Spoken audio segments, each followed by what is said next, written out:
Halo semua, selamat datang di channel Kuma Gadget.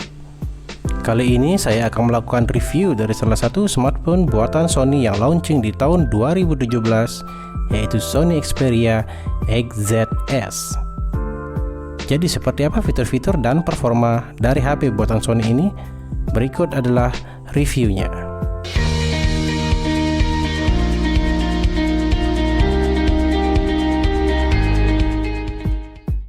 Sony Xperia XZS pada saat awal peluncurannya di 2017 mempunyai harga kisaran di 6 jutaan.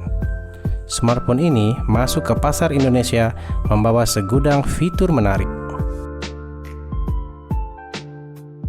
Sebut saja kemampuan perekaman 4K dan fitur slow motionnya yang hadir di sisi videonya. Kamera selfie yang beresolusi besar dan fitur multimedia yang cukup oke. Untuk kesan di build quality-nya terbilang solid.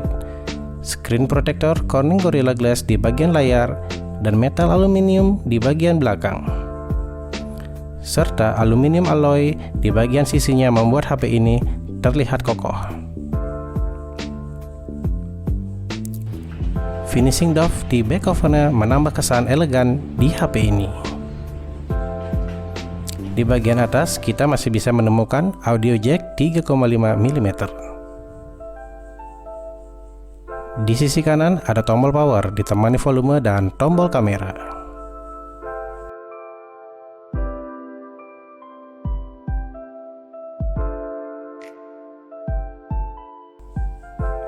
Di bagian bawah ada port USB Type-C serta lubang speaker dan mic.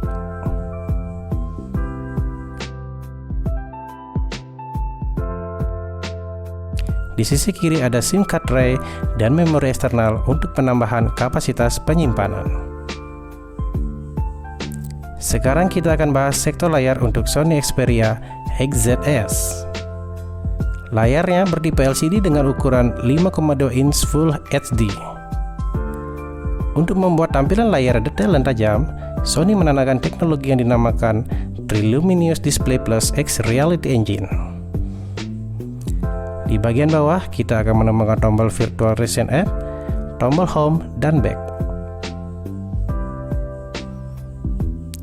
Untuk speaker stereo bisa kita lihat satu di bagian bawah dan satunya di bagian atas dekat logo Sony.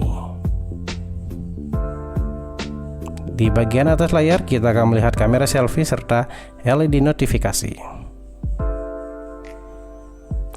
Sedangkan di bagian belakang kita sudah menemukan kamera yang diberi nama Motion A, di mana resolusinya sudah 19 megapiksel, ditemani laser autofocus dan satu flash LED serta logo Xperia.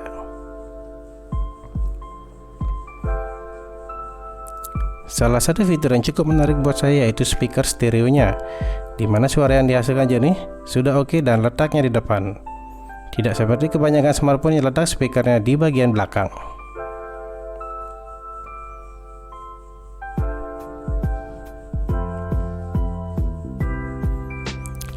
Untuk mengetahui bagaimana kualitas suara yang dihasilkan dari speaker Sony XZS, kira-kira seperti ini.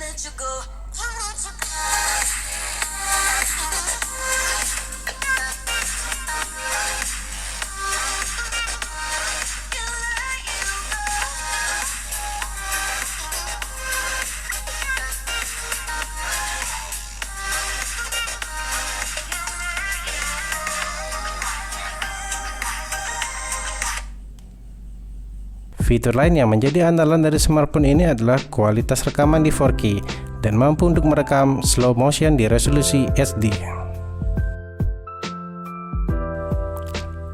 Untuk fitur kameranya kalian bisa menemukan banyak opsi seperti pengaturan manual yang berisi autofocus, pengaturan ISO, exposure compensation, dan pilihan white balance.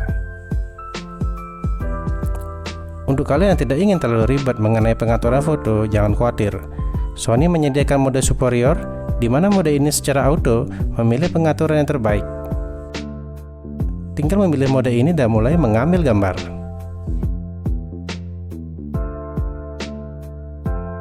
Untuk opsi pengambilan gambar sendiri disediakan fitur-fitur seperti self timer, tingkat pengatur warna, dan tingkat resolusi.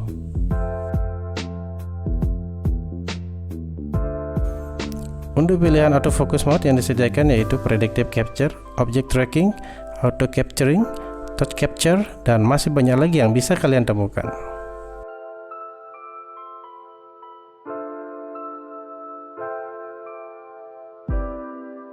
Untuk fitur perekaman videonya, beberapa opsi yang ditawarkan mencakup color and brightness, resolusi perekaman SD, Full HD di 30 frame per second atau 60 frame per second, dan fitur steady shoot-nya.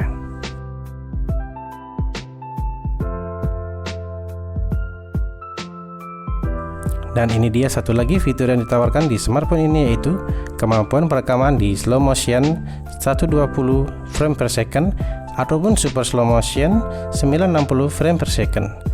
Namun sayangnya untuk kualitas perekaman videonya masih di resolusi SD, dan jika diaktifkan terlalu lama bisa membuat HP ini cepat panas.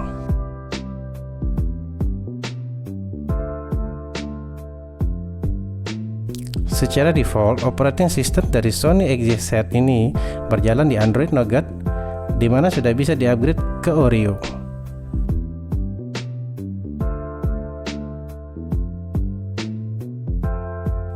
Untuk prosesornya menggunakan chipset Snapdragon 820 ditemani RAM 4GB dan GPU Adreno 530.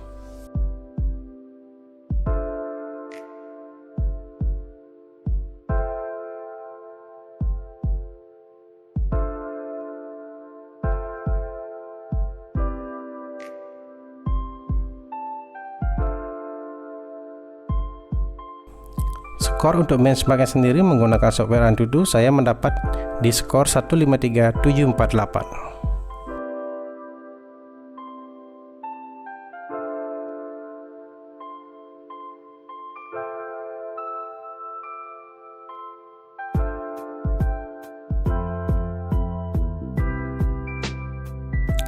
Untuk kesimpulan saya mengenai HP ini, jika kalian tidak mempermasalahkan garansi yang didapat serta desain kotak yang terlihat kurang up to date, HP ini bisa menjadi pilihan. Harga second yang ditawarkan di beberapa e-commerce, fitur slow motion serta steady shoot, dan perekaman hingga 4K di videonya, serta kemampuan fotografi dan sudah dilengkapi NFC, bagi beberapa orang sudah lebih dari cukup. Hal yang cukup mengganggu menurut saya hanya panas yang dihasilkan dari HP ini di bodi aluminiumnya. Namun dengan adanya fitur-fitur yang saya sebutkan sebelumnya, HP ini sudah cukup oke, setidaknya untuk beberapa tahun ke depan sejak video ini dibuat.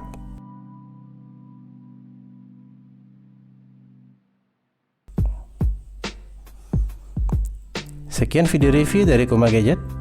Jangan lupa untuk mengklik tombol subscribe di channel ini serta like dan share jika video ini bermanfaat.